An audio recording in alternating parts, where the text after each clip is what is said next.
A clock ticks somewhere off-screen. A chandelier hums above a long, gleaming table. A tear slips without audience, catching light and vanishing as a hand wipes it away. "Ugly," he says, almost kindly. Lila stands very still. A breath in. A breath out. No one at the table looks up. "Even carrying my child?" she asks, voice too calm to be safe. "Especially," Cashin replies, folding a napkin like a contract closing. The server freezes, then glides away. The ice doesn't clink in the glass. The room doesn't gasp. Only the clock keeps time. Lila inhales. The chandelier flickers. Somewhere, a tiny heartbeat kicks against her palm. "I'm sorry you feel that way," she says, and the apology is to the life inside her, not the man in front of her. He smiles for the guests. She does not. Cut to black. A single drop hits marble. The title returns in her mouth, steady, without music. The world exhales. The corridor outside the dining room is quiet enough to hear the soles of her shoes find themselves. The light is cool and exact. The mirror catches her and offers a stranger she refuses to sign for. She closes the dressing room door and leans on it until the hinges complain like an old friend telling the truth. "Okay," she whispers to the child she's not ready to show the world. "Okay, we're leaving." The dress unzips like a pressure valve. The zipper's teeth sing as they part. She folds the dress like evidence into a garment bag and reaches for jeans that remember who she was before the chandelier. The sweater is soft and honest. Her grandmother's silver comb waits in a shallow dish, the last small inheritance from a woman who made it through war and still kept her hair neat. Lila slides the comb into her pocket and feels its cool promise. It taps her thigh like a code only the living understand. She opens the door. The hallway is empty. A server pushing a cart looks troubled and then looks away. The elevator doors whisper open as if they know how to keep confidences. She presses L for lobby and the box descends through floors that have names, history, donors, and no memory for the women who used them to escape. Outside, the winter night holds its breath. A black car idles at the curb waiting for someone who tips better. Lila puts a hand over her stomach and looks left, then right, as if the city is a question she can answer. A bus hisses to a stop at the end of the block. She starts walking. At the terminal, the air tastes like old coffee and wet wool. The digital board clicks through destinations as if dealing cards. She reads each place and waits for her chest to soften on one. Claremont makes her mouth shape a kinder vowel. The line is 3 people long. She buys the ticket and sits with the hunched and the hopeful. A man mutters to himself about weather systems. A teenager laughs into a cracked phone. The woman behind the glass booth chews gum like it keeps the lights on. The bus wheezes and lowers. She steps on, drops into a seat by the window, and watches the station recede like a thought she's decided not to think anymore. "I'm sorry," she tells her belly, resting her palm over the life inside. "But not for you. Never for you." The road takes them without asking for a reason. Streetlights pass in a measured rhythm. When she blinks, the city has become a long series of dark trees thinking their slow thoughts. She sleeps when the hum becomes a cradle. Claremont is not a dream. It is a place where fog sits low and the bakery below her room breathes sugar and yeast through the floorboards. The landlady, Mrs. Duroy, looks at Lila's face, at the coat she cannot close, at the way she carries herself like the weight is real and not a trick, and says, "You can have the room if you sweep the hall and keep the back steps salted. I don't like to hear bones meeting ice."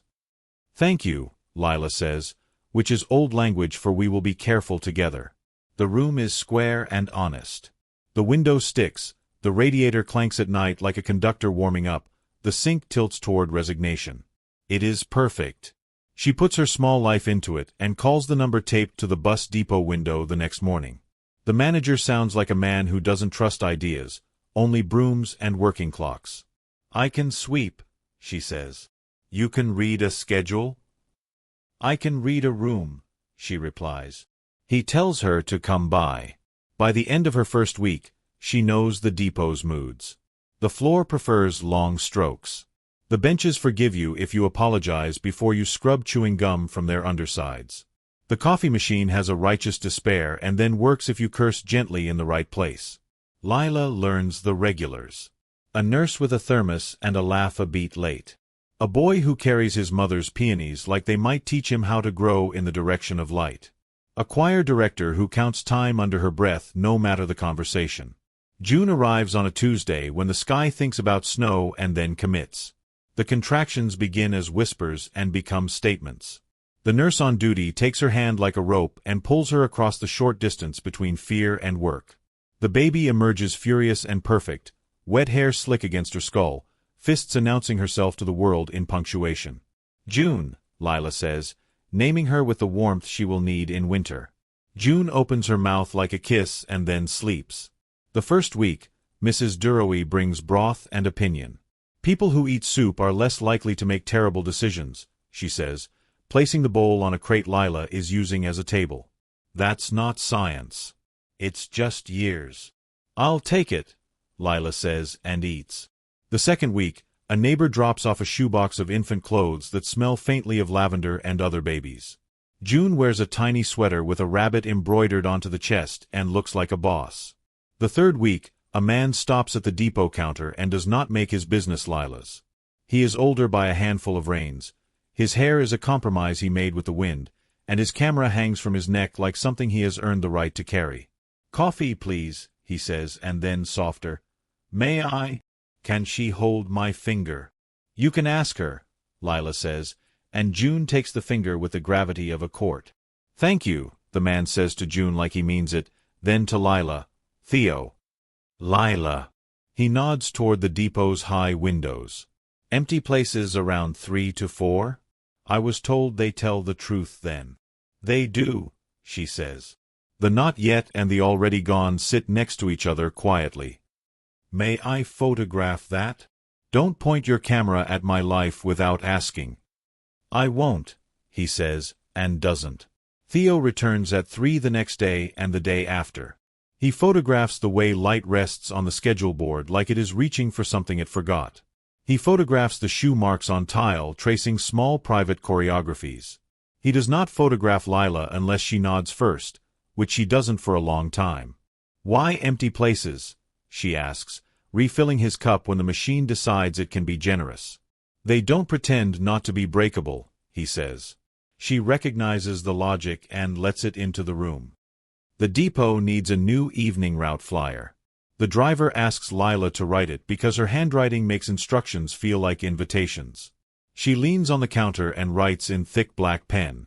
6:10 to Ash Ridge. 7:35 to Pine. 9:05 Anchor Run. She tapes the paper under the clock. Theo lifts his camera and hesitates. "That page, the clock, the sling," he says, soft enough for the air, not the room. "May I?" She looks up at the minute hand, at the baby's socked foot peeking out, at her own unwashed hair pulled into a knot that can only be described as honest. She considers what it means to be seen without asking for it, and decides it means he had the courtesy to ask. She nods. The shutter makes a respectful sound. The image travels without permission. An online magazine likes to pretend it discovered the human face. It features a series called Work at the Edges. Theo sends the photo with a caption that does not include Lila's last name. The next morning, a message pings at the depot. "We'd like to interview the bus station girl." "No," Lila says to the screen. The day after, a small brand writes to say it wants to send a sweater to the woman with the handwriting. Lila looks at her current sweater, which is losing an argument with the elbows, and writes back, "Thank you, but someone else needs it." A week later, a young woman with hair the color of rebellion walks straight to the counter and smiles like she is presenting a solution. "I'm from Halo Agency," she says, her card already in her hand. "Have you ever thought about modeling?" Lila laughs because something has to look easy.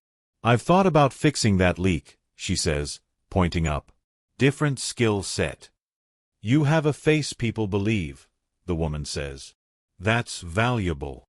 "Truth is not a face," Lila answers, and the woman does not argue. She leaves the card on the counter anyway. Lila slides the card into the silver combs box and stares at it like you might stare at a door you know is unlocked but cannot decide if you should open.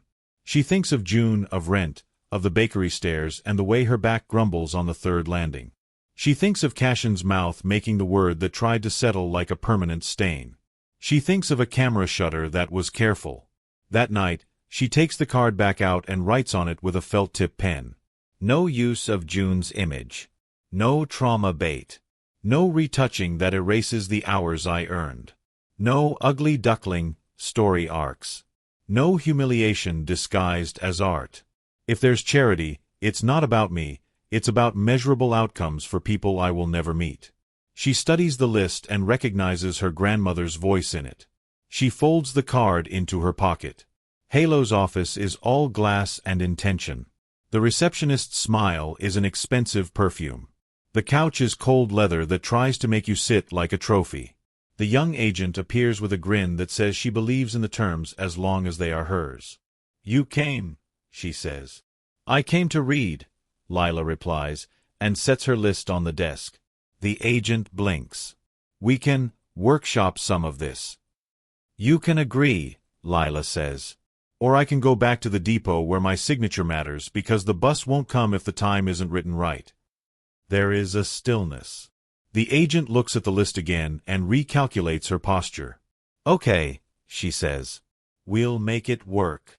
The test shoot is in a room big enough to have secrets but not big enough to hide them. A window. A white wall. A photographer whose laugh arrives before her fame. Music? She asks. Silence, Lila says. Fair. The photographer nods.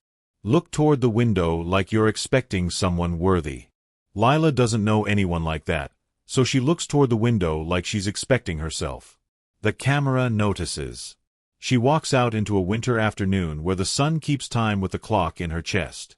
Theo is waiting across the street pretending he isn't. He lifts a hand in a wave that is permission and hello. How was it? He asks. Like standing in the middle of the street and hoping the car knows how to stop, she says, and then, because the day worked, I kept my shoes on. Good, he says. People who try to own you love bare feet. Do they? She says, and feels her mouth try on a smile she hasn't worn in months. The first job is a coat ad that refuses to treat women like winter is their fault. The second is a catalog that pays quickly and sets a chair next to the light so Lila can nurse between takes. The third is a spread in a magazine that has decided to remember that pores are human. Lila becomes a face people share with captions like finally and this. She remains suspicious of the word real. On set, she notices rules written nowhere. Who eats first? Who sits on cases? Who says sorry and for what? She rewrites what she can. Add childcare, she says, and the producer blinks, then adds a line to the budget. Feed the interns before the client, she says, and the food arrives on plates, not as scavenged leftovers. Donate 10% to the shelter, she says. You're difficult, someone whispers near craft services. She's the reason the interns eat, says Aya, the makeup artist with a razor for a tongue and balm for her hands. Lila sits under the lights and lets shadow exist under her eyes. No concealer there, she tells Aya. You sure? Aya asks, brush in the air. Those are my hours, Lila answers. I earned them. On a rainy Tuesday, the magazine cover drops onto breakfast tables like a polite demand. America's most stunning model, the headline announces as if it invented her that morning. Lila looks at the picture and sees a woman who refused to leave herself behind in order to arrive. Stunning, Theo says, teasing to take the word's teeth out of it. America doesn't get to keep me like a trophy, Lila says, folding laundry one-handed while June counts socks as if accounting saves lives. Theo nods. How do you want to love this without letting it own you? By remembering I am not being chosen, she says. I am choosing. He leans his camera against the wall and breathes like someone who has waited through winters for a line like that. The envelope is heavy, which means it wants to be taken seriously.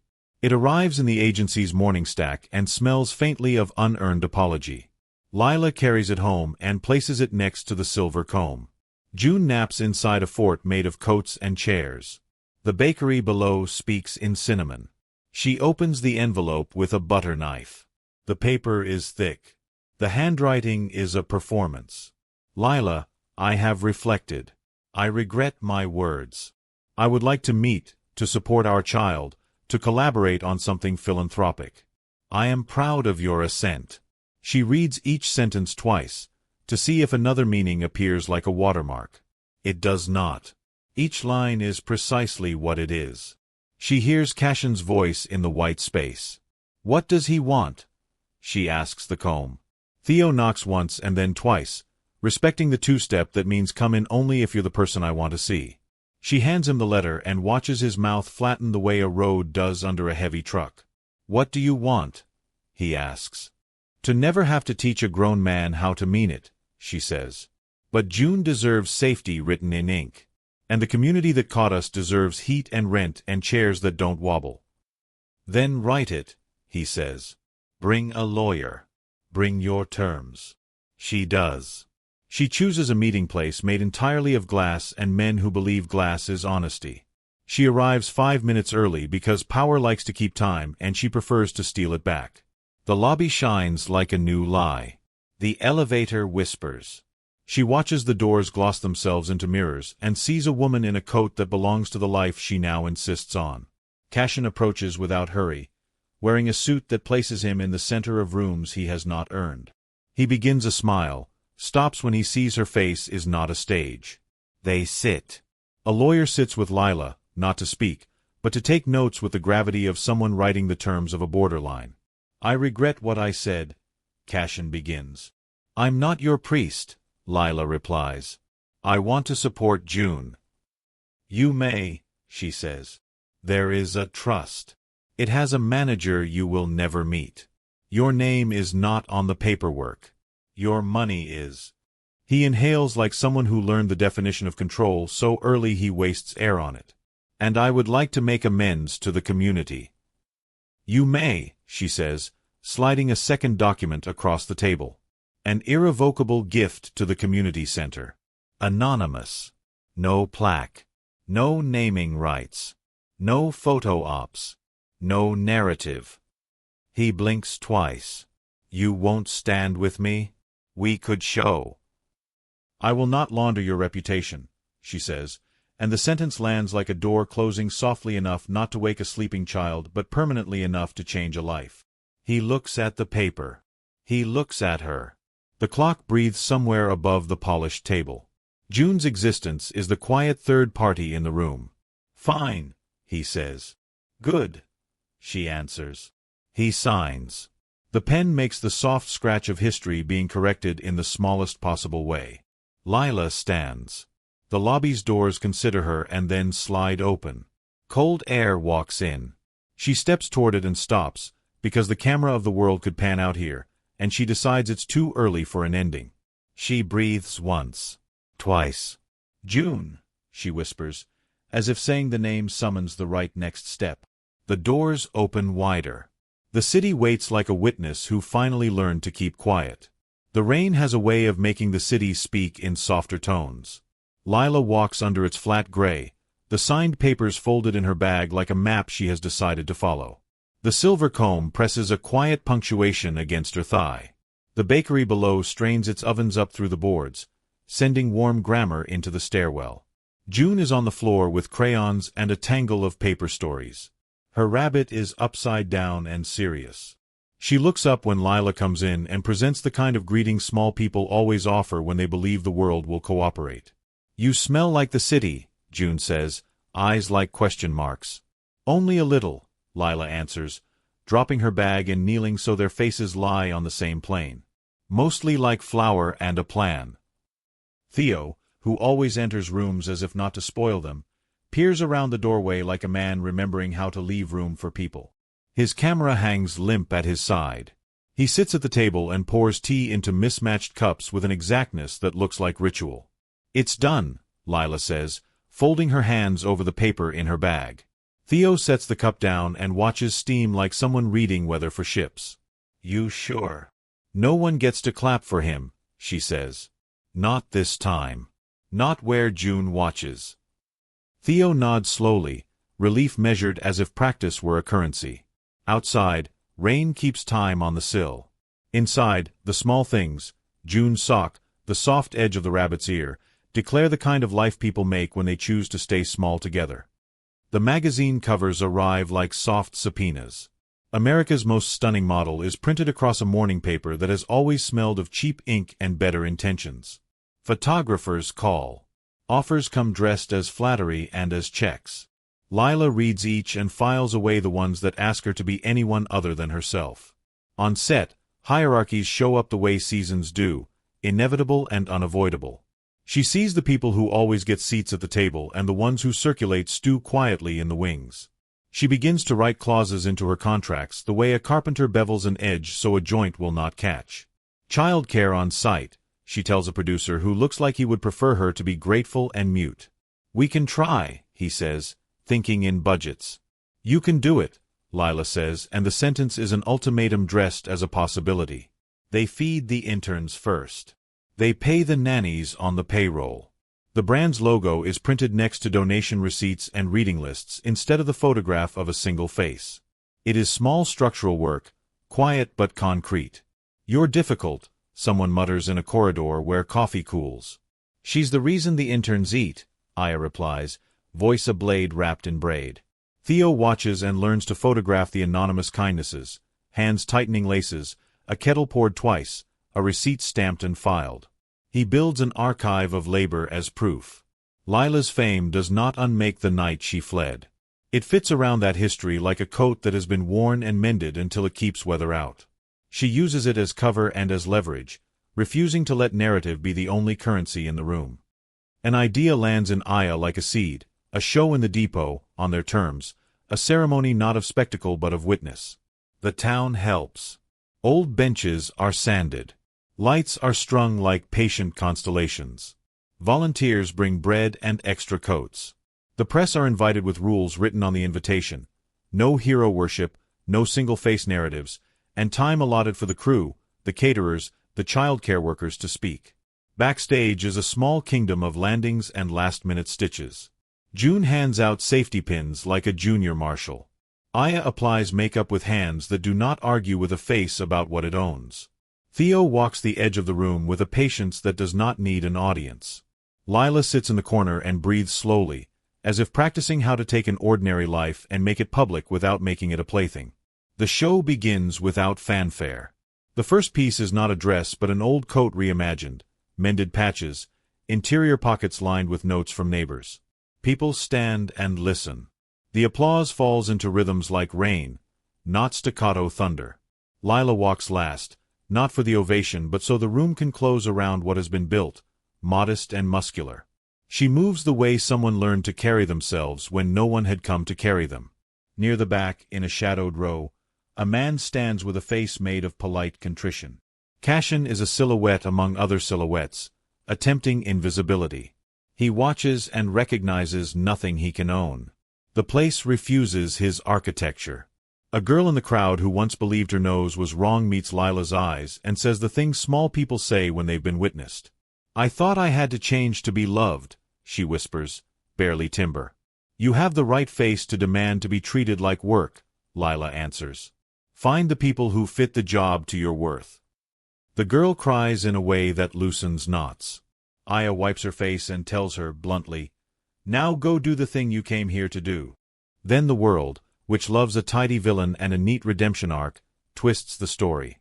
A reporter, following a thread of municipal receipts, notices the depot refurbishment's anonymous donor and traces its path through shell companies back toward Cashin's holdings. The headline that wants to own the narrative reads, CEO secretly funded ex-wife's platform.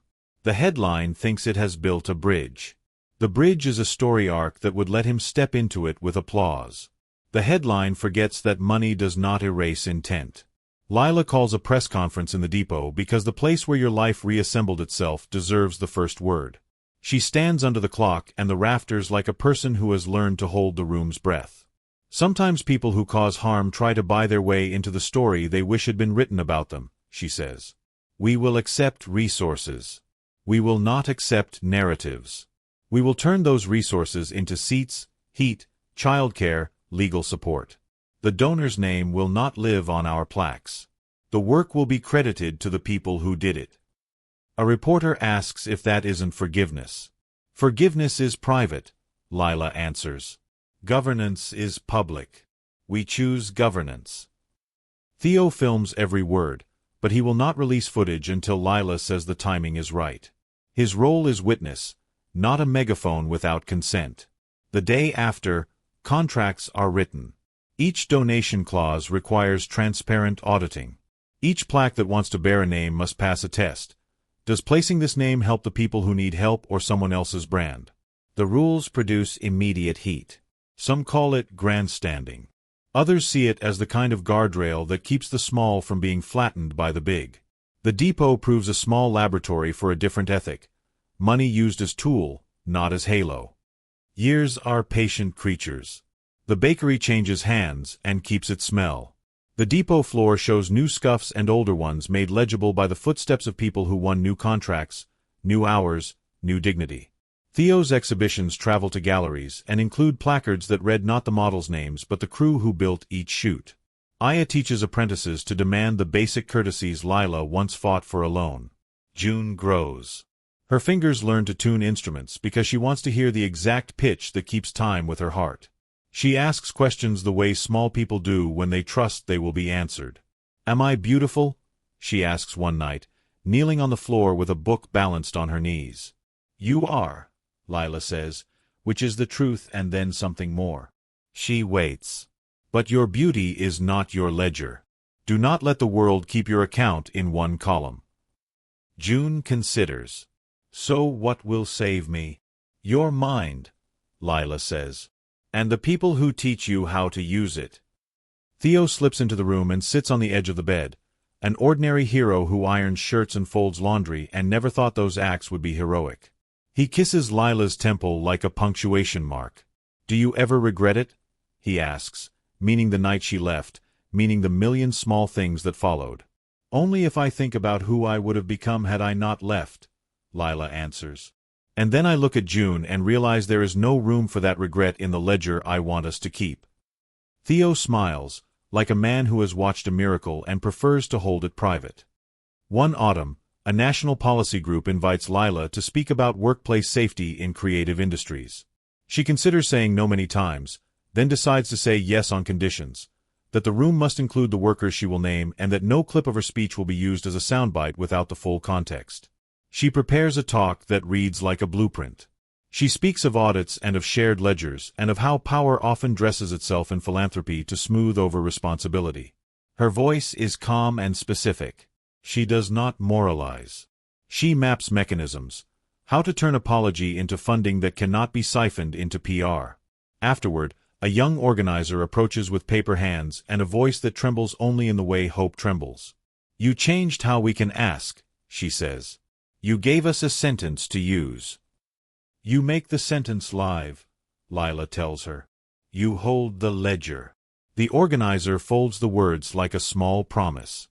There are cracks in every public project. A board member once trusted leaks private emails to a magazine eager for scandal. Lila fires him when she learns the truth, an act that is both brutal and protective. The fallout is brutal and ugly and proves, in public, that governance is not for the faint-hearted. At night, when the mail has been answered and the lights dim, Lila sits with the comb on the table and counts receipts. Not for herself, but to understand the arithmetic of dignity. The numbers tell stories: rent covered, names returned, medical bills paid. They do not make good covers, but they make good lives. One summer evening, Cashin reappears in a way that won't be rewritten. He comes with a handwritten note, asking not for lights and cameras, but for a place to make things right he cannot yet name. Lila places the letter on the table and looks at it as one studies a tool to see if it is dangerous. She takes it to the board. They read it like a legal text. They decide to offer a condition. He can fund mental health services for affected workers, routed through an independent trust, with full audits and no public credit. He must accept oversight. He must be anonymous. He signs. He is a man who wants absolution he does not deserve, so he accepts an arrangement that denies spectacle. He gives money. The trust disperses funds to counseling programs and retraining and tiny grants for parents maneuvering single-handed. The one-time donation does not absolve him. It changes a ledger. Lila keeps her distance. She refuses triumph. She refuses the cameras that want to catch her smiling at the man who once called her ugly. She will not be part of his redemption theater. She will accept his money only if it is a tool for other people. On a winter night years after the bus ride, Lila stands on the depot platform and watches trains breathing steam into the cold. June is asleep with a storybook on her lap, and Theo stands a few feet away, holding 2 mugs and a camera case. The city hums low, as it always has, the same kind of constant that allows people to live by it without thinking of the sound. Do you remember the first stop? June asks, half awake and small and honest. Yes, Lila answers. I remember the motion of the door closing. I remember putting 1 foot forward and saying to myself that I would make different rules. June turns a page and hums the tune she learned from a radio opera. The sound is imperfect and real. It was worth it? Theo asks, not because he needs the proof, but because he wants to keep it honest. Lila looks at both of them, at the archive of small lives in the room, the comb, the tax forms, the receipts, the toys. It was, she says. But the work is not finished. It never ends. You keep building because there will always be someone who needs the chair you've made. She smiles and feels something like a relief that is not dramatic but durable. The world will keep spinning and naming new faces gorgeous and loud, and headlines will choose new heroes to crown. But in this small room above a bakery, the ledger reads honest. The depot clock clicks once more. The lights over the track blink like patient stars. Lila puts her hand over June's hair and feels the same steady heartbeat she did the night she left. She does not think of the man who called her ugly, because names like that lose weight in rooms like this. Outside, the rain stops. The city exhales and moves on, as cities do. Inside, a woman who once taught herself to leave quietly sits awake, a comb in her pocket, a child at her side, people around her who take the long view and measure lives by the small kindnesses they keep. A single microphone breathes on the podium. Camera lights bloom like small suns. A man in a suit clears his throat and smiles the way polished things smile. The audience leans forward as if sympathy were currency they can spend. Why did you forgive him? A voice from the back asks, sharp as a life lesson. Lila looks at the questioner and then at the rows of faces stacked like folded paper. She smooths a hand over the silver comb in her pocket so no one will see it glint. I didn't forgive him on your terms, she says into the mic, voice calm enough to be dangerous. I wrote rules instead. The room hums with the sound of reassessment. A reporter types with the polite violence of someone arranging a story into pieces. Theo stands in the wings, camera down, watching the woman he loves translate wound into blueprint. She lays out the clauses like steps on a ladder. Independent audits, anonymous funds credited to laborers, no plaques, no photo ops. Each rule lands with the authority of someone who has slept on concrete and learned the ledger of dignity. After the speech, a woman from a small non-profit approaches with a hand that trembles in the way hope trembles. We used your clause to keep a factory honest, she says. They wouldn't have had the courage without that language.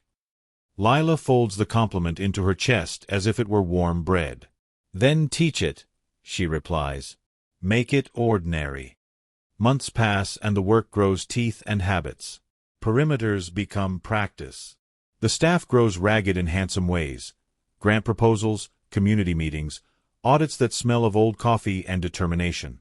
The depot hosts trainings and hearings, and the small town begins to travel further on the map because people bring what they have learned back to cities that had not been listening. June learns the exact pitch of a string and the way a ledger reads like a poem when written honestly. She watches her mother reading spreadsheets the way other parents read novels. She eats breakfast with interns and knows names that used to be invisible. She learns to introduce herself not as a daughter of a headline but as a person who can make decisions. One afternoon, while Lila is meeting with a coalition of artists and labor organizers, Theo arrives pale and breathless. He closes the door behind him like a man stepping into a cave and says the words like a sentence carved from ice. They found more shells, he says. Cashin's people moved money through another set. This one goes overseas. Lila's hand finds the comb in her pocket and turns it until it fits like a ritual. Show me, she says. They sit at the kitchen table with laptops and the smell of pastry ghosting the room. Theo lays out a map of transactions and phantom companies. The web fans out like the roots of some old tree that thought itself invisible. He's not trying to help, Lila says, not questioning what she sees. He's building an archive of influence so no one has to link the harm to the machine that profited. The question is, Theo says slowly, searching for the next piece, what do we do if he offers a bigger pot and says it's for the people? Do we take it and hope the rules hold, or do we refuse and risk the programs we started? Lila stares at the map as if the thin lines might become readable language. We do what we always decided, she says. We make the money a tool, not a halo. If his funds come, they arrive audited, managed by a third party, with full disclosure to the communities who will use them. No narrative. No public credit. No control. Theo exhales like someone setting a firebreak. And if he refuses those terms and instead uses a public comeback to drown the truth? Then we hold the ledger, she replies. And we keep building. The next morning a reporter calls with a question that tastes like malice. Is she naive to think the rules will contain him? They ask, as if testing a theory that men can buy absolution. Lila's answer is steady. Rules are how societies keep promises. Naivete is pretending intentions are the same as consequences. She publishes a write-up of the auditing process with the coalition and posts the template on an open-source platform. People download it from cities she has never visited. A labor organizer in another state uses the template to force a chain store to publish its payroll. A group of bakers in a coastal town use it to secure childcare funding. The template travels the way small good things travel, without fanfare, through hands that need it. On a cold evening, Cashin's PR team releases photos of him visiting a children's hospital. He smiles, palms on a wheelchair like a man practicing affectionate shapes. The press begins to weave the narrative they prefer. Fallible man seeks to rebuild. His op-eds appear in glossy pages with watercolor metaphors about atonement. A reporter from a national paper calls Lila and asks if she will publicly acknowledge his donations. He gave money, the reporter says. If you refuse to be seen accepting, aren't you refusing the benefits that could help people? Lila hears the butcher's logic behind the question. No one benefits from a program that trades dignity for brand visibility, she replies. If his money comes under the rules we set, it is not his story to tell. If he wants public credit, that's a choice he can make elsewhere. The piece runs with both quotes, the headline balanced like a scale. Some readers cheer Cashin's apparent remorse. Others call for more stringent investigation. In local forums, people argue like neighbors over fence lines. Winter arrives with its penchant for simplifying scenes. Snow presses the world into soundless shapes. Lila spends nights drafting new clauses and days visiting small groups who now run legal clinics alongside pastry classes. She teaches a workshop on how to write a demand letter, and the room is full of hands that shake less as the sentences are practiced aloud. June sits in the corner with a sketchbook and draws charts with crayons, labeling them with the patience of a child who learns systems like songs. One evening, at a town council meeting, an older woman stands and says something that makes the room tilt. You taught me how to ask for the hours I earned, she says, voice wavering like a flag. I paid my rent for the first time in months. Lila feels something close to what she felt the night she first left. It is small and durable and warm. She lets it sit on her ribs and breathe. Then, one slow afternoon, an email arrives from overseas. The attachment is a report from lawyers who have tracked the shell companies through jurisdictions and discovered they were used not only to make donations but to hide ongoing labor abuses and certificates that misrepresented working conditions. The report references locations where audits were faked and safety checks were circumvented. The images are horrific and mundane at once. Locked doors, blocked exits, safety reports with photocopied signatures. Names of factories she vaguely recognized as suppliers in catalogs that once hired her. Lila reads, and the air in the kitchen thickens like weather before a storm.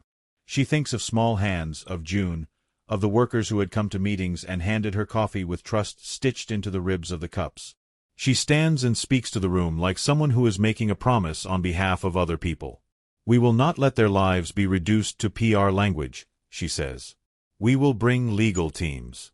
We will fund independent investigators. We will find the families, and we will make them whole as much as it is possible. Theo takes her hands and squeezes them as if the simple pressure could translate into strength. We do it together, he says. We do it on terms, she answers. The next weeks are intense and small at once. Lawyers fly, calls are made, and volunteers pack care kits for families in 3 countries. The coalition partners with international labor rights groups with experience on the ground. They create a task force that moves like an emergency clinic for justice. Lila sits in conference rooms reading testimonies with the kind of focus that uncloaks sorrow into demands. June writes letters to the children in the affected towns and draws sons that look like promises. Cashin's legal team prepares denials and statements about due diligence and third-party oversight. His PR machine begins to creak, then strain, then splinter. The media narrative becomes a knot of claims and counterclaims, and the public watches like people watching a storm through windows. Then a survivor's video emerges, a woman with burned scars on her hands speaking into a shaky camera in a language translated into Lila's headphones. Her voice is quiet, but it contains the force of a life that must be reckoned with. They told us the audits were clean, the woman says. They told us to keep working. The doors were locked. The testimony lands in Lila's lap with the weight of a life. She feels a familiar heat climb and does the thing she has learned to do in emergencies. She writes a list of immediate actions and clocks them, names to numbers to hours. She colors the edges of the page with calm. What do you want? Theo asks, because logistics are the love language they both speak. I want them to have lawyers who will not be bought, she says. I want reparations that do not depend on spin. I want public, worker-led audits and independent oversight with teeth. Theo lays out a schedule and they begin to move. A day comes when Cashin steps into a courthouse hallway like any man might step into a place where consequences catch up. Reporters shout. His legal team weaves a shield. He looks tired in a way that is not a performance. He looks human in the way dangerous men look human when they are no longer wielding tools. Lila watches him on a screen in the depot's meeting room with a group of activists. She does not feel vindictive. She feels a slow, purposeful fatigue. The courts take months. Investigations thread through companies and accountants and offshore registries. Testimony is given, and the survivors are present with translators and legal advocates who hold their hands as if to say, "We are here." Lila sits in hearings until her eyes blur, and then she goes home and breathes with the rhythm of a woman who is learning patience as a craft. One night, as snow settles again, a letter arrives from a charity Cashin supposedly supported long ago. The letter contains an offer, a significant grant to expand the legal clinics internationally, but with one request: the charity wants a public announcement featuring Cashin as a partner in the effort. Lila reads the sentence and feels the old muscle tighten. She takes the paper to the board and waits for a moment of argument. There is silence for a long time. Then Aya speaks. If we accept with strings, we allow the machine to keep calling the tune. How much? Asks the treasurer, practical and tired. Enough to staff clinics for a year and open 2 pilot legal offices abroad, says the director of programs. Lila looks at the faces and then at the comb in her pocket. She sets a condition that will test any honest man. If the grant comes, it will be routed through a blind trust with community oversight panels in each country, she says. No names in press. Full audits. Biannual reporting. No images of donors on our materials. We will publish the receipts and the outcomes. Cashin's name is not mentioned in the contract, but his money sits in the margin like a question. The board votes.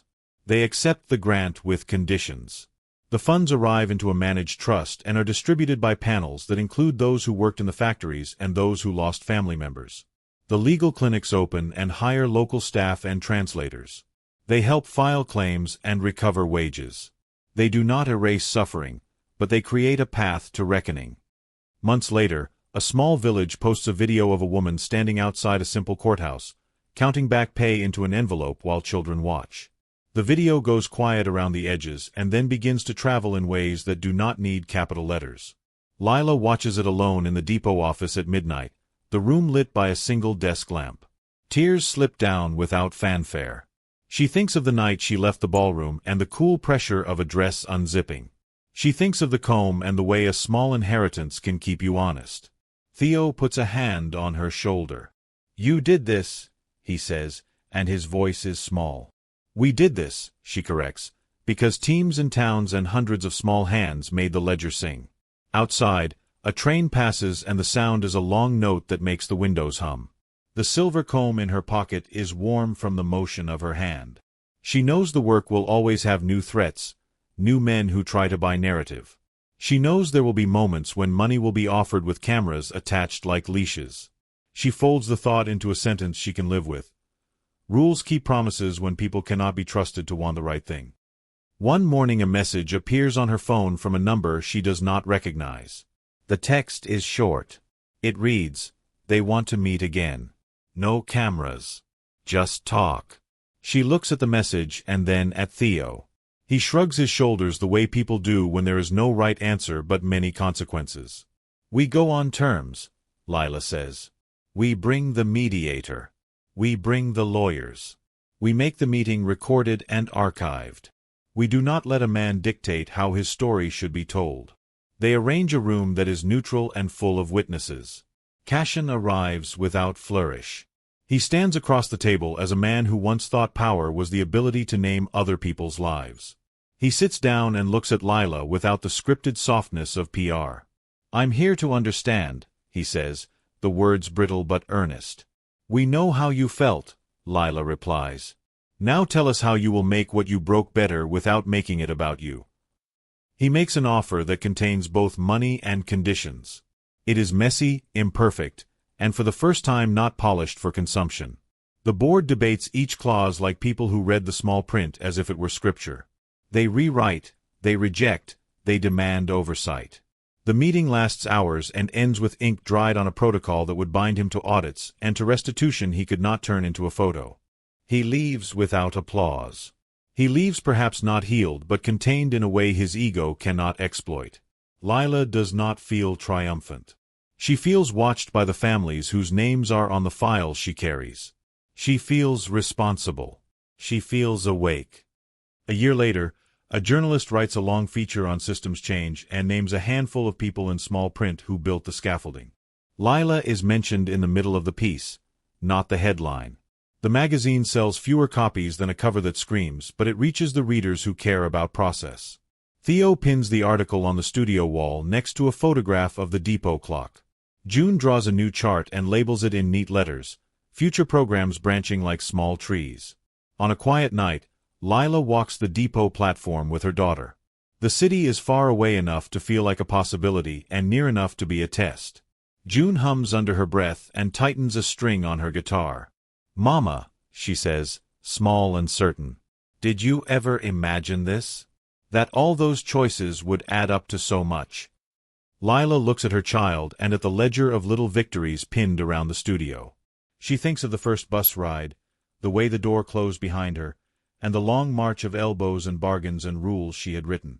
"I imagined a life where you would not have to teach someone how to be decent," Lila says. "I keep adding rules for that life." June nods as if that is an answer that fits the world. They stand on the platform while a train exhales steam into the night. The depot clock ticks. The silver comb rests warm against Lila's thigh. Somewhere in the quiet, there is the soft music of a life assembled from small, durable parts. Part 3 ends with a message that arrives at dawn.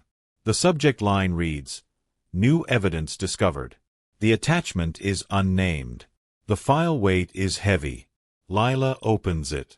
The screen fills with a folder of documents from another region, and the first scan is labeled with a name she has not seen before. The letters on the page are stamped, official, and old. She reads the first line and the breath leaves her like a bell being struck. The work is not done. The world is still full of pockets of stories that need to be dredged and made visible. She looks at Theo. He looks at her.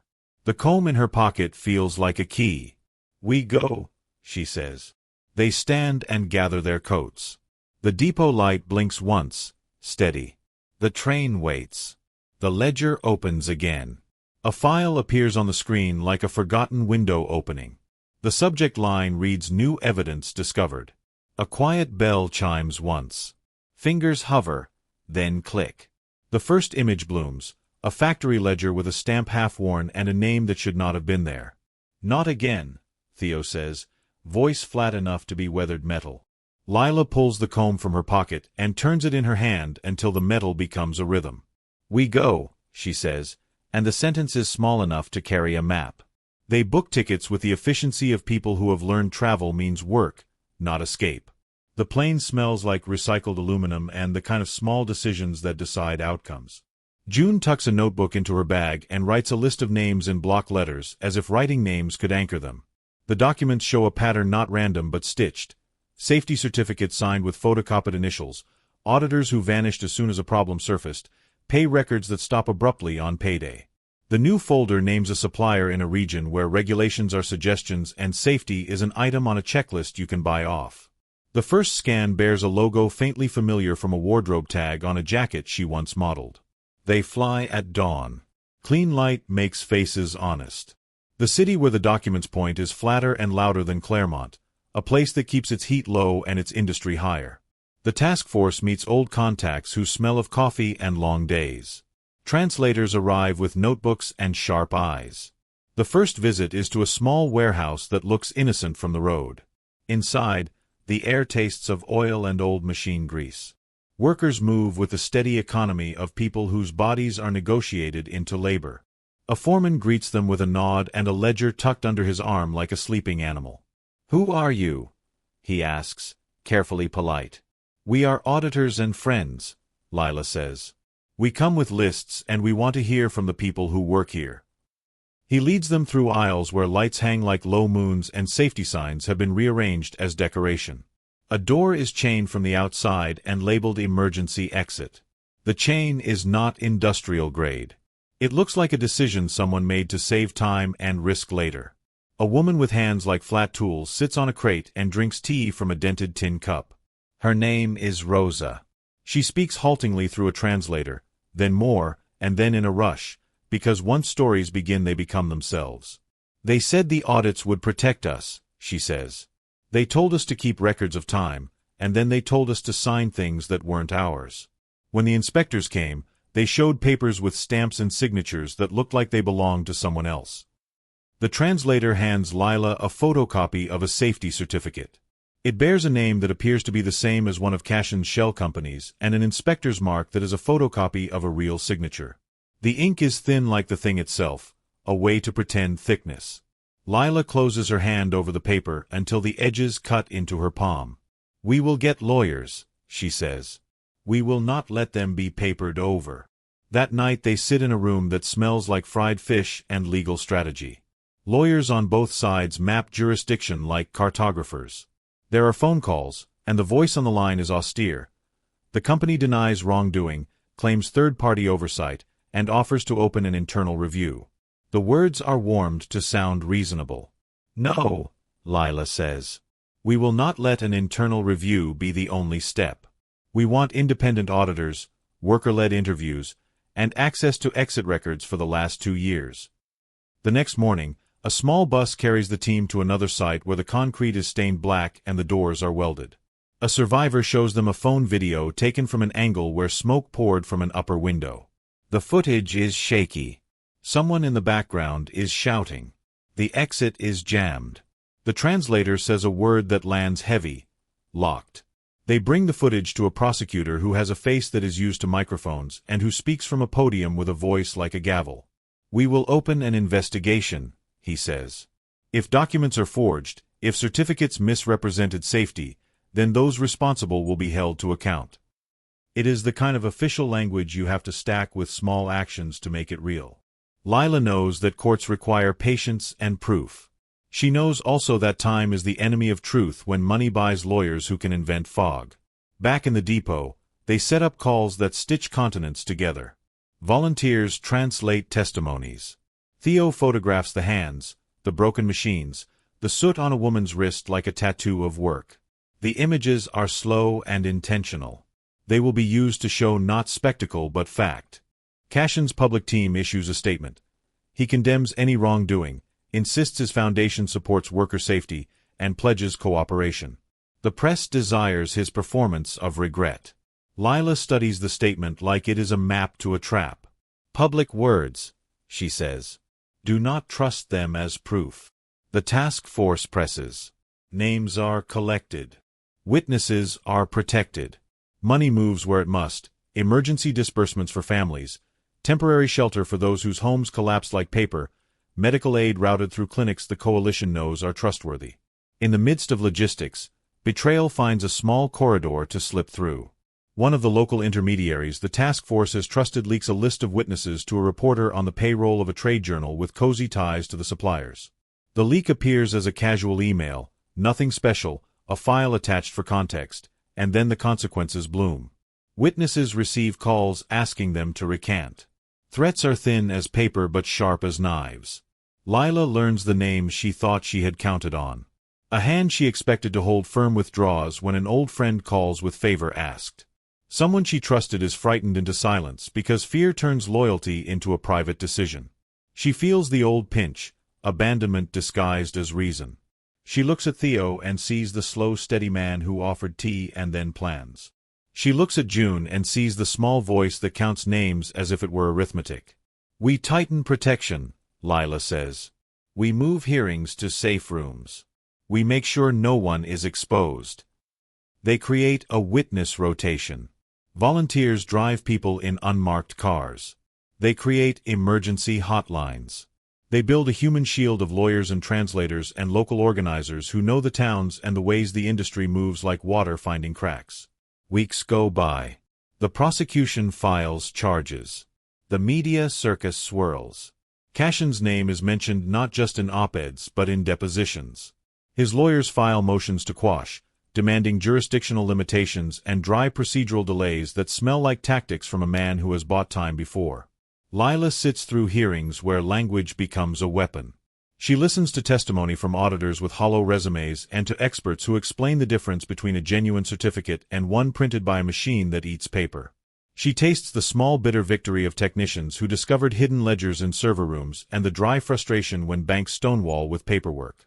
In a courthouse hallway thick with echoes, Cashin's lawyer approaches and offers a settlement formula that would end the public action if certain non-disclosure terms are met. No trials, he says. No headlines. A private settlement that allows your programs to continue. Across the table, a young worker who has lost 2 brothers to a fire looks at Lila and says, quietly, I want them to be known. Lila pushes back her chair and feels the floor steady beneath her weight. No secrecy that erases truth, she says. If there is restitution, it will be public and accountable. We will not trade justice for silence. The room tightens. The lawyer stares at her like someone who thought of bargains as theater and encounters someone who reads the script like law. He withdraws, leaving a thin envelope on the table as if to test whether money can be curious. Lila leaves it where it is, unopened. She walks into the light and the cameras find the expression she wears like armor. Outside, a protest has sprung up without a permit but with urgency. Signs are scrawled and hands are raw from writing names. People chant not for spectacle but for records. Show us the inspectors, show us the papers that sign safety, show us the path money took. They chant until their voices are hoarse, and the sound is a map of small mouths making noise to refuse erasure. Late that night, in the depot office with the lamp low and the map spread, Theo pulls a folder and sets it between them. This came from an unexpected place, he says. A clerk in a supplier's office. She put the files under her coat and mailed them to me with a note. Some of us cannot stand this. Lila opens the folder. There are invoices with corrected entries, emails that measure panic in timestamps, and one photograph that makes a throat close, a broken exit sign, its letters melted, and a handwritten note taped to a beam, checked by Mr. H. The initials match a name in the supplier list and a signature in a certificate once stamped as clean. Now we have proof, Lila whispers. The moment is a blade that hums and does not sting in the way of old wounds but slices squarely through excuses. They compile the evidence, hand it to prosecutors, and make public what had been hidden. The resulting hearings are long and cold, and they will change lives in ways both small and enormous. When the judge reads the verdicts months later, some of the company executives are fined and some face jail time. The shell companies are dismantled with tedious precision. Contracts are rescinded. The auditors who falsified reports are exposed. The settlement money begins to flow not into glossy campaigns but into clinics, into surviving families' accounts, into legal fees that mean a child can go to school. Lila stands in a courtroom full of folding chairs and feels something like tired relief that is not a headline. She thinks of the comb in her pocket and the night she stepped onto the bus. She thinks of Rosa and the woman with the burns and the clerk who mailed the files with hands shaking. Outside, the city hums an ordinary tune. June practices a new chord and misplaces it like a child misplaces a toy. Theo edits footage that will be shown later, not as spectacle but as documentation. The ledger is thick with names of people who finally can say that the work returned what it promised. There are celebrations in tents where the volunteers eat soup and trade hard laughs. There are quiet nights where Lila returns to the depot and sits alone, the clock above ticking like the metronome of a life that has learned how to measure tempo. She knows the world still contains men who will try to buy narratives. She knows justice was not perfect. She also knows that a ledger with names is harder to erase than a headline. On a train home, June leans against her and falls asleep, breathing like a small engine.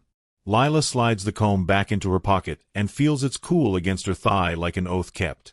The work folds into routines that are not euphoric but durable.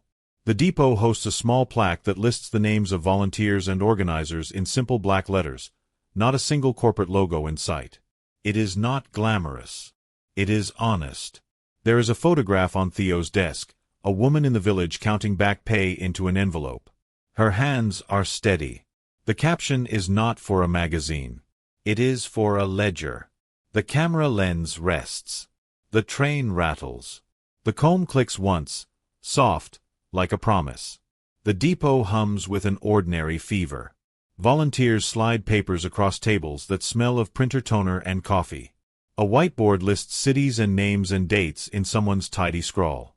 The model they built, the template for audited giving, the community-led oversight panels, the legal clinics, has found a second life in other towns that once only knew how to be quiet about wrongs. Lila stands by the door and watches the movement as if watching a tide she learned to read by watching waves break on unfamiliar shores. "We're offering them a pilot," says Mira, the program director, tapping a tablet with a nail that knows impatience. 3 cities in the south, 2 in the north.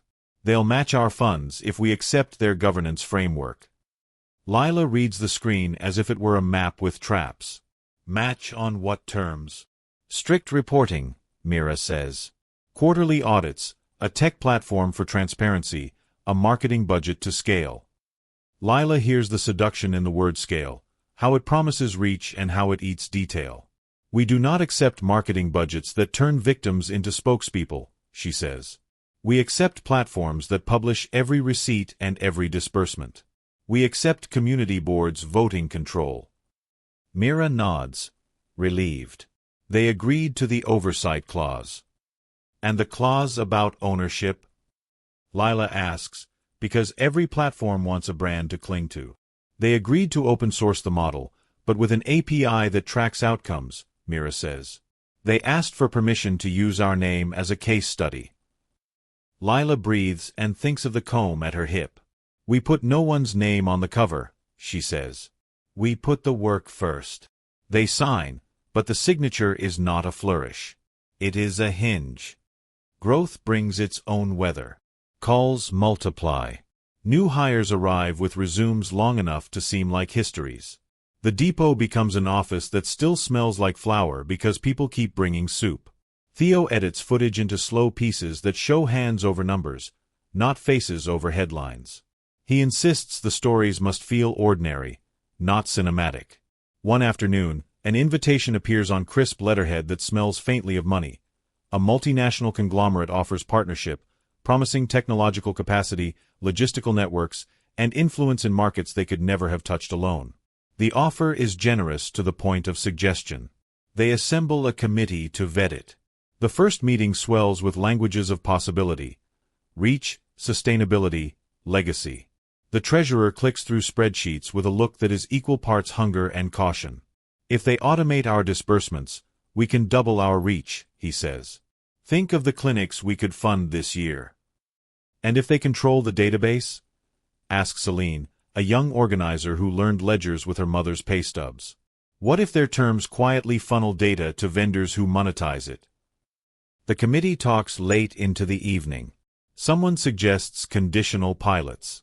Someone else proposes refusing anything that changes governance. Lila listens and then lays down a rule like a rail. Any tech partner will be open source, community audited, and subject to a kill switch that the community can trigger. They write the clause, and the conglomerate signs. The press releases read like triumphs. Donors cheer. People donate more. The ledger fills with numbers that feel like possibility. Then the leak happens. An anonymous envelope arrives at the depot's front desk with photocopies and highlighted lines like a time bomb made of paper. The documents show an internal memo from a consultant engaged by the conglomerate months earlier. The memo suggests a marketing strategy that pins Perigy's visibility to a new product line, with a clause that would allow the conglomerate to feature community stories in promotional cycles. The language is soft but precise. It is the kind of sentence that rewrites agency into commodity. Celine finds the envelope while sorting mail and reads the memo with a face that loses color like weather receding.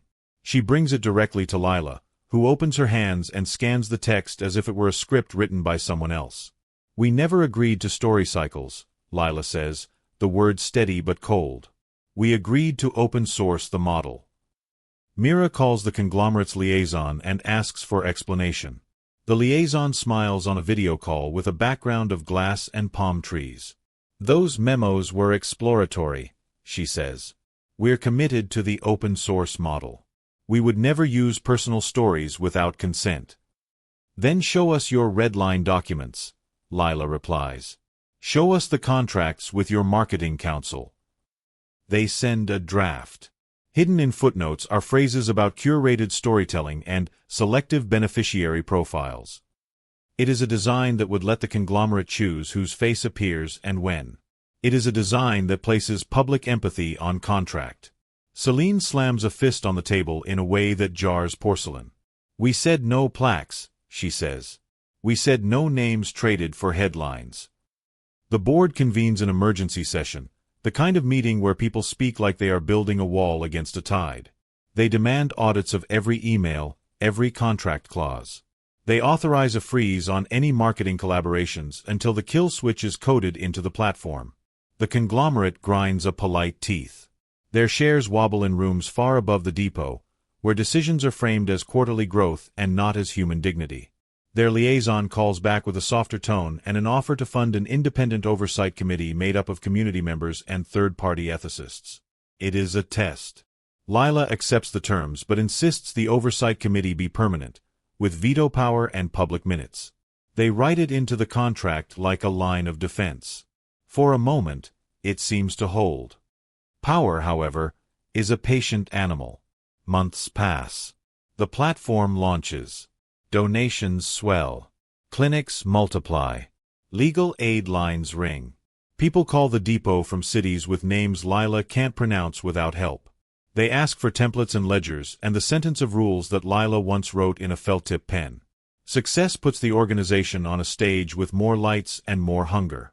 Board members who join for reasons of principle begin to speak of doubling down, of franchising the approach. New board members bring expertise in fundraising and a professional complacency about reputation. Late one night, as Lila scratches figures on a receipt, the treasurer arrives with an envelope almost apologetic in size. "We received an earmarked donation from a foundation," he says, voice soft with the arithmetic of temptation. "They want an advisory seat on the pilot committee in Buenos Aires. They'll fund the operational costs for 2 years." Lila holds the envelope like a test. "Are there strings?" she asks. "An advisory seat and a quarterly sighting report," he says. "They want to be recognized as partners." "We do not barter visibility for governance," Lila replies.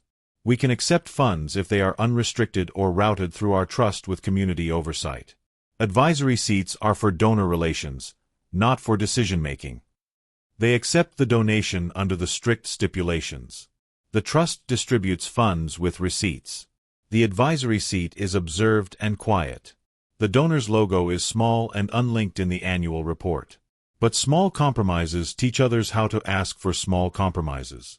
A volunteer manager discovers that a line in a grant allows a partner to request a case profile for promotional purposes. She raises it in an operations meeting and no one is surprised by its existence. How did that get in? Celine asks, as if surprised that smoke implies fire. The answer arrives in a folder weeks later, an internal email trail showing a board member, someone Lila trusts and who has worked quietly on governance, forwarding a draft template to a donor contact with the subject line, "Can we make this friendlier to brand storytelling?" Lila reads the chain with the slow horror of someone finding a hair in their meal. That night the boardroom smells like burnt toast. They call an emergency meeting. The board member denies malice. He claims enthusiasm. He claims misreading the nuance between outreach and extraction. "You forwarded it?" Lila asks, the simple question heavy enough to be a verdict. He looks down. "I thought it could help with fundraising," he says. I didn't think it would be used that way." "Intent doesn't undo consequence," Celine says.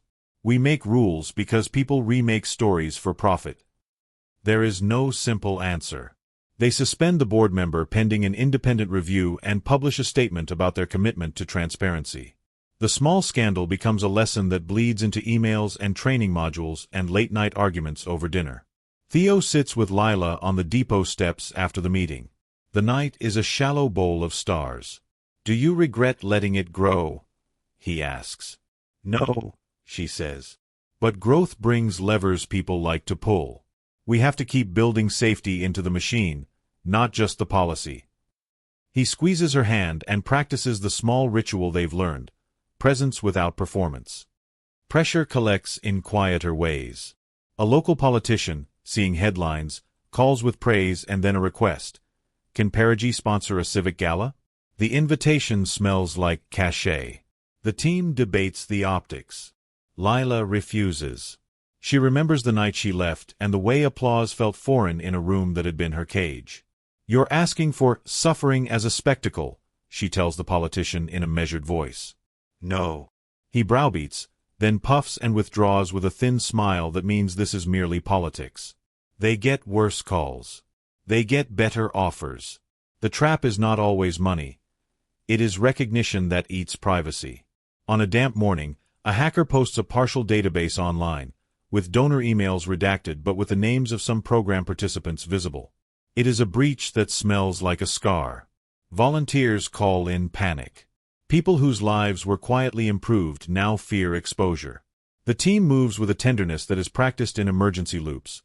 They call victims, patch systems, consult counsel, and alert the oversight committee. The breach is traced to a vendor the conglomerate hired for analytics. The vendor issues an apology and a pledge to harden security. The conglomerate's PR department sends a statement about third-party vulnerabilities and the sanctity of data. Lila looks at the statement and feels the small teeth of old anger. "We will not be soothing words for a brand," she says. "We will be audits and public minutes, and we will never allow members' names to be a commodity." They force the conglomerate to compensate victims and to fund a digital privacy initiative. The Oversight Committee demands an external security audit and the power to sever vendors who do not meet standards. They add the clause to the contract like a lock. Trust phrase in ways that none of the clauses can fully capture. Volunteers burn out. Fundraising cycles depress small victories into monthly KPIs. Someone on the staff, overwhelmed and underpaid, makes a mistake with a list of recipients, sending an update that includes a wrong name on a press release. The mistake is human and consequential. It requires apologies and careful correction and a new protocol to avoid future harm. Lila sits in a meeting where people apologize for errors as if that alone could be medicine. She drafts a new training module about human error and systems that protect people from it. She writes checklists like hymns because she has discovered that rituals help keep chaos legible. One evening, as the depot empties and lights go down like polite eyes, Celine knocks on Lila's office door. She stands there with an envelope small and formal. "This came for you," she says. "No return address." Inside is a single page, printed on cheap paper in a typewriter font. The line is short and precise. "We own what we pay for." Lila reads it and feels the old sensation of being named. She looks at the comb at her hip and then at the ledger on her desk, at the names of volunteers who have slept on cots in emergency centers. She hears June laughing in the next room and the clink of a spoon against a bowl.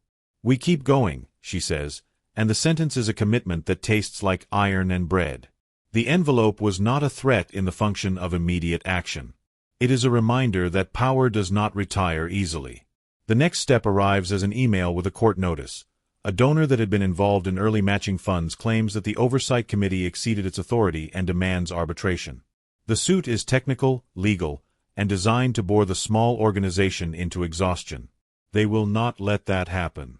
They marshal counsel, call witnesses, prepare minutes, compile receipts, and file motions. The legal battle is a grind that eats time and some of the light out of good days. People who join for righteous reasons feel the pull of cynicism. One night, after another day of hearings and responses, Lila sits with Theo on the depot roof. The city smolders with distant warmth. "Do you ever wish you could disappear into the bakery and never come back?" he asks, because sometimes love is the small courage to speak an impossible question. She laughs, which is softer than despair. "Sometimes I wish for a quieter ledger," she says. "But then I remember Rosa and the woman with the burns and the clerk who mailed files. Quiet saves nothing. Loud only if it helps others." He nods and rests his head on her shoulder, the trust between them not loud but absolute. The phone rings at midnight. It is Celine, breathless and urgent. "They've published something," she says. "An old email thread. It looks like they're inflaming the staff. Some donors are pausing gifts." Lila feels a spike of adrenaline, the old slick fear, but she names it aloud. "We respond with facts, not fury," she says. "We publish the minutes, the receipts, the decisions. We do transparency like a drumbeat." They move before dawn. They put out a press release with links. They call donors. They set up a live town hall and open the floor to staff and volunteers. The response is messy and human and honest. People ask hard questions and get hard answers. It does not solve everything. It does something better. It models how to answer when the machine of rumor tries to grind you into shape. A line on the live feed. A new email pings into Lila's inbox with a single attachment and a subject line she has learned to fear. The file is labeled with a date 2 years earlier, and the first page contains a contract clause with handwriting in the margin, her own handwriting, a note she does not recognize in context. She scrolls and then looks up at Theo as if someone has pressed a hand to the back of the world. The room tilts. "What is it?" Theo asks. She exhales a breath like a bell. "I don't know," she says. "But it's signed." The depot is silent when the new document prints from the old office machine. Its rollers squeak, its ink smudges the corners. Lila lifts the sheet with fingers that shake once, then go steady. The margin note is her own handwriting, her loops, her narrow slant. But the clause it sits beside makes her stomach cave. Authorization for brand visibility, for limited case profiles to be used in promotional cycles. She stares at it as if staring might make the letters rearrange themselves into something honest. "I never signed this," she says. The sound is too calm for the feeling in her chest. Theo leans over her shoulder, jaw tightening. "That's your script," he whispers. "But that isn't your consent." They bring it to the board that night. The long table is flanked by tired faces, lit by buzzing fluorescent tubes. Mira reads it first, then Celine, then one by one the members. The air thickens with accusation and confusion. "It's a forgery," Celine says flatly. "They copied her hand." Or, the treasurer clears his throat, hesitant. Or it's from an early draft. Before we standardized language. Before oversight. Lila doesn't look at him. "If I ever wrote those words, they were a note to reject, not to approve." Theo spreads out photographs, old contracts, earlier drafts, emails saved and archived. Her handwriting exists in side notes, not in signatures. Someone lifted them. Someone placed them where they'd be useful. The board falls into argument, the kind that splinters voices. Some demand forensic analysis. Some urge immediate denial. Others fear that donors will not wait for nuance. We go public, Celine says. We own it before they weaponize it. Lila shakes her head slowly. If we speak too soon, they'll call it spin. If we wait too long, they'll call it silence. We need proof. The proof hunt begins. Forensic analysts take the paper, examine ink age, compare strokes. They discover an overlap. The margin note had been cut from an earlier memo and grafted onto a newer contract. The splice is subtle but real. A digital forgery, printed to look archival. Someone wanted to bend the record, Theo says, voice low. But why now? Mira asks. Lila looks at the dates. Because we're expanding. Because if they discredit the rules, they weaken every ledger. If people believe I compromised once, they'll believe I can again. The evidence confirms tampering. Still, whispers spread. Blogs carry headlines. Did she approve story marketing? Comment threads swell with doubt. At home, June sits cross-legged on the couch, her guitar across her lap. She looks at her mother with a mix of fear and clarity. They're saying you let them use people's pain, she says. But I know you didn't. Lila kneels in front of her daughter, comb warm in her pocket. Sometimes the truth has to wait for the noise to burn itself out, she says. But we'll light our own fire. The fire comes in the form of an assembly. They call a town hall, live-streamed and in person, in the depot itself. Workers, volunteers, lawyers, survivors, they fill the benches. Cameras blink. Lila walks to the podium and places the disputed contract under a lamp so every lens can see. This document has my handwriting, she says, her voice steady as stone. But it does not have my consent. It is a lie stitched from truth. She gestures to the screen, where analysts present side-by-side comparisons.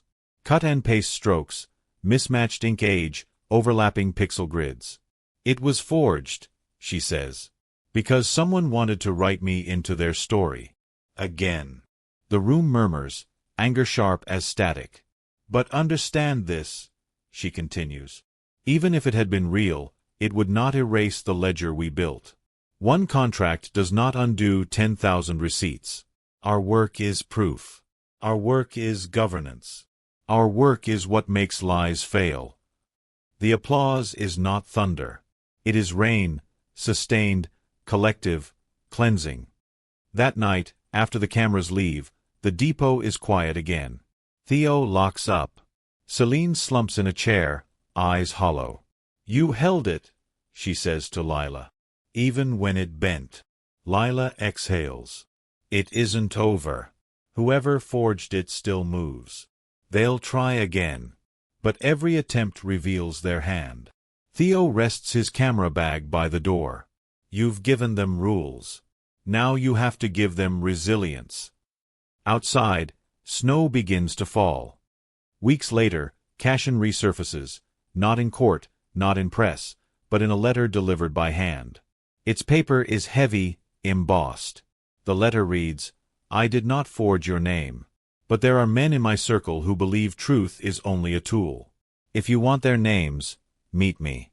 No cameras. No headlines. Theo reads it aloud, voice thick. Celine swears under her breath. Mira warns it could be a trap. Lila folds the letter once, twice. We go, she says. Theo stares. You trust him. I don't, she replies. But I trust what exposure does to men who live in shadows.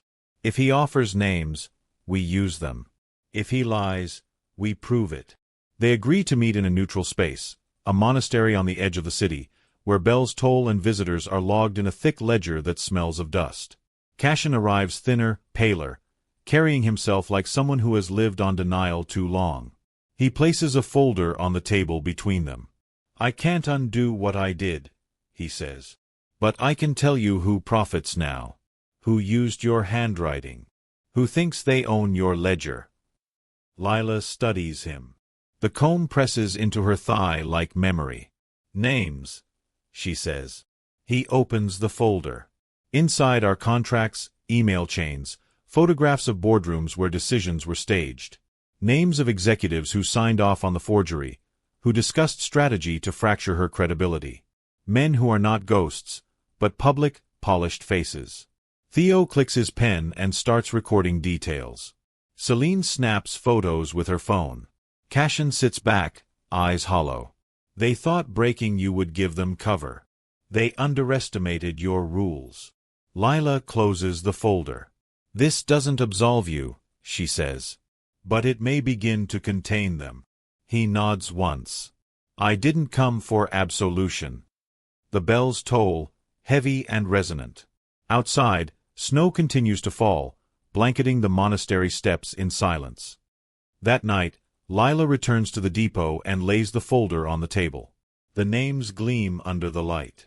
Her board gathers, eyes narrowing as they scan the evidence. This is bigger than him, Mira says. Bigger than us, Celine adds. No, Lila answers. It's exactly our size. Because this is what we're built for. She touches the comb, breathes, and speaks the words that settle into the air like vows. We don't just fight for ourselves. We fight to prove that no forgery, no money, no name, can decide the truth of who we are. The folder of names, the depot clock ticking above, and Lila's hand resting steady on the comb. The fight is not over.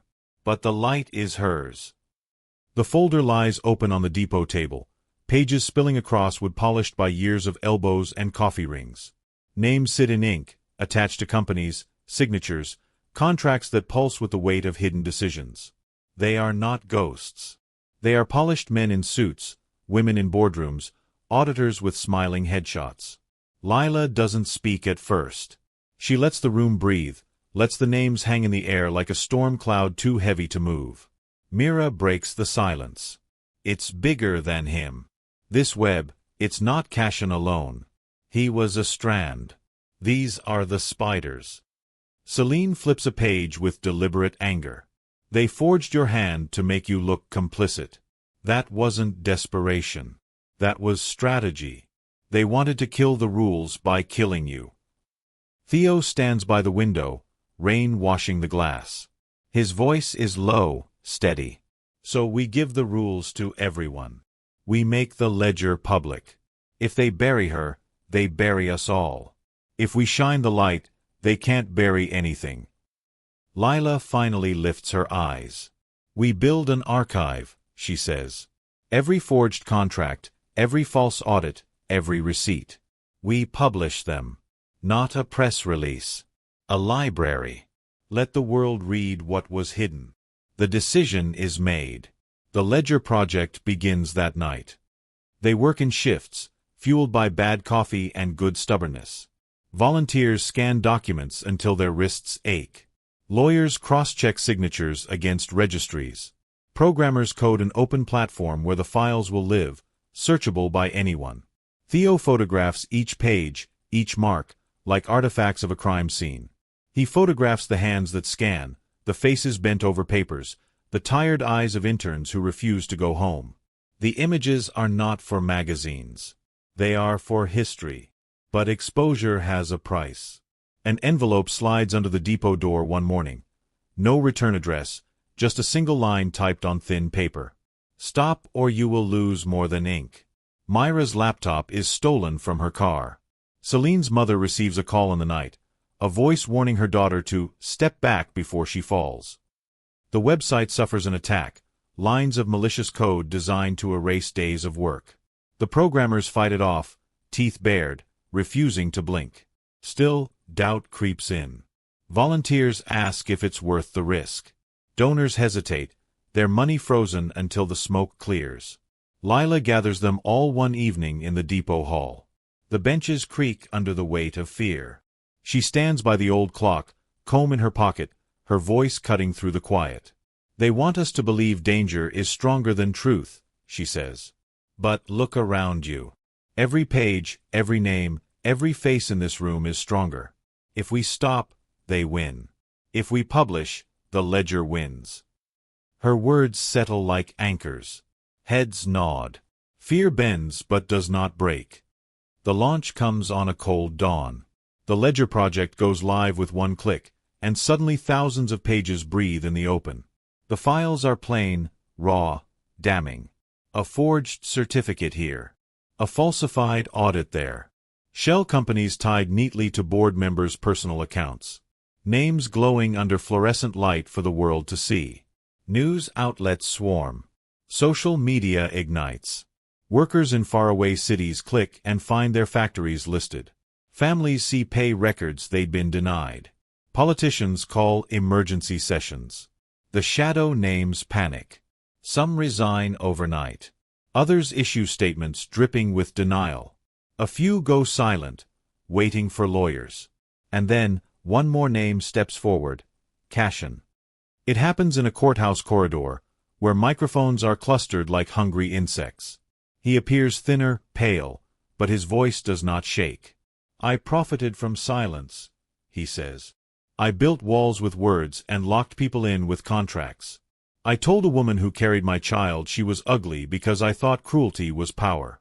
I was wrong. And every step since has proven it. Gasps ripple through the crowd. The cameras drink him in. Some call it redemption. Some call it performance. Lila watches from the depot, Theo's hand on her shoulder. She doesn't smile. She doesn't frown. She only whispers. He tells his truth. Now let the survivors tell theirs. The assembly is announced. Survivors from factories, workers from warehouses, families from burned-out towns. They gather in the depot under the strings of lights that once lit a runway. The air hums with anticipation and dread. One by one, they step forward. A man with scars down his arm reads from a crumpled paper. A woman with hollow eyes recounts nights behind locked doors. A mother clutches a photo of her son and speaks into silence that feels like a cathedral. The names on the pages of the ledger become voices. They are no longer entries. They are human. Lila speaks last.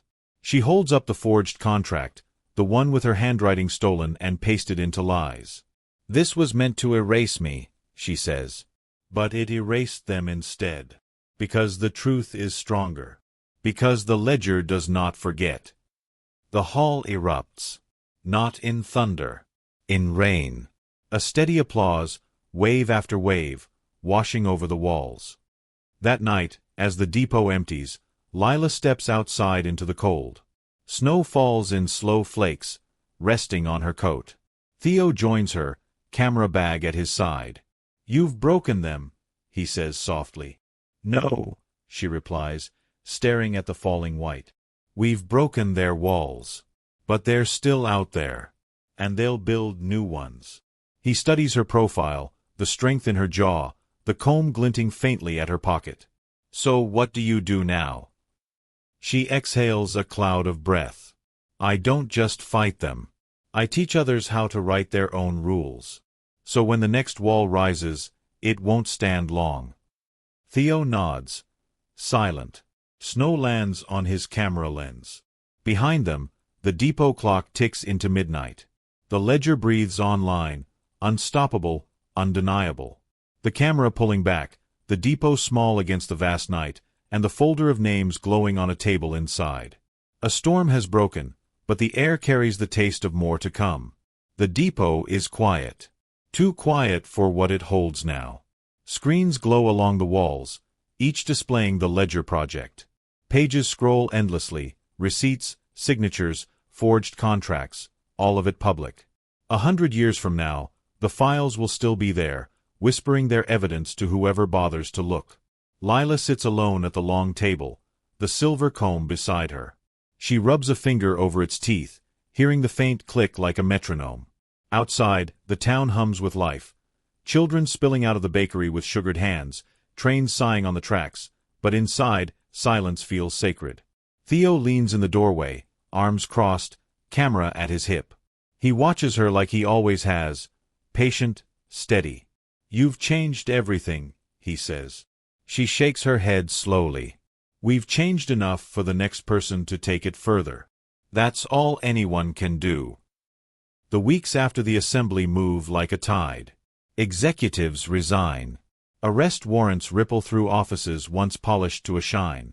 Politicians scramble to distance themselves from donors. For the first time, workers in 3 countries receive checks marked restitution. Small, imperfect, but real. News anchors call it the unmasking. Commentators argue about whether Lila is a hero or just a symbol. She does not watch. Instead, she sits in rooms with survivors, teaching them how to draft their own contracts, how to write clauses that cannot be bent. She insists the model not be hers. She insists it belong to everyone. America's most stunning model, the headlines still call her. But she corrects them whenever she can. No, she says softly. I was never a model. I was a witness. I was a woman who refused to shrink.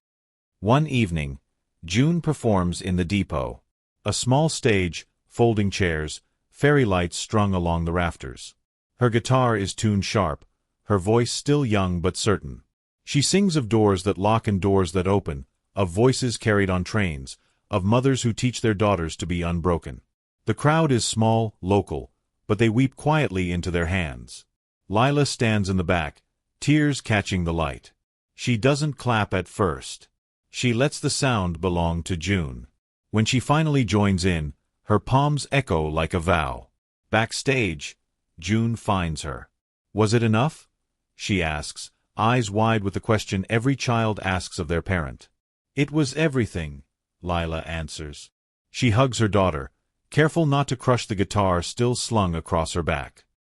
Cashin's name fades from the news. After his courthouse testimony, he vanishes. Rumors scatter: a villa overseas, a teaching post in an obscure business school, a man trying to redefine himself in exile. Lila does not chase them. His irrelevance is punishment enough. Once, she dreams of him, alone in a quiet room, his voice echoing back on itself. She wakes with no bitterness. Only a strange calm. The man who once called her ugly now lives as a footnote. She lives as a ledger. Months pass. A foundation grows from the depot, training others to write their own rules. In workshops, women bring battered contracts and men bring pay stubs, and together they learn the language of terms. Forgiveness is private, Lila tells them, the words carved deep into her bones. Governance is public. And governance means receipts. Her words are repeated in other towns, in other languages, until they no longer sound like hers. They sound like everyone's. On a late autumn afternoon, Theo sets up a camera in the depot. He takes one final photo of Lila, not as a model, not as an icon, but as she sits at the long table with her sleeves rolled up, pen in hand, a stack of receipts at her elbow. "Smile," he teases gently. "No," she says, but her mouth curves anyway, soft and unguarded. He clicks the shutter. The image captures not beauty, but truth. Later, he develops it and hangs it beside a photograph of the depot clock. The two images, her face, the clock, rest side by side, silent testimony. That evening, the depot holds a small gathering.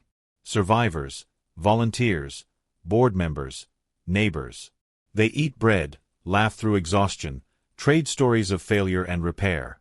At the end, Lila stands. She holds the silver comb in her hand, the last relic of the night she walked away. She turns it once in her fingers, then places it inside a glass case on the depot wall. "This," she says, voice low but clear, "isn't a trophy. It's a reminder." A woman once carried this on a bus into the dark, and she promised herself she would not shrink. May every person who passes this depot remember they have the right to be unbroken. The room breathes together, quiet and reverent. Later, when the lights are low and only a few linger, Theo joins her on the balcony. The city hums below, indifferent and alive. He leans against the railing, tea in hand. "So," he asks, "what now when the fire's out?" She gazes at the horizon, her profile sharp against the dusk. "Fires don't end. They change shape. My work isn't to burn. It's to keep watch." He nods, kisses her temple. They stand in silence, side by side, two figures against the night. Inside, June strums her guitar softly, a lullaby more felt than heard. The camera pulls back, showing the depot lit from within, warm against the endless dark. A train roars past, windows glowing, motion endless. The screen should fade here. The story should end. But it doesn't. Lila's phone buzzes on the table. The screen lights with a new message. The subject line is stark, simple, new ledger. The file size is heavy, almost pulsing. She walks over, picks it up, stares. Theo steps behind her, reading over her shoulder. Another one? Her eyes narrow. She doesn't open it. Not yet. The silver comb glints in its glass case, catching the depot light. Lila exhales, the sound like a bell struck once. "We go," she whispers. The screen cuts to black. The clock ticks. Once. Twice. If you felt this story, type "never settle" and hit the subscribe button so you never miss a story that makes you feel seen.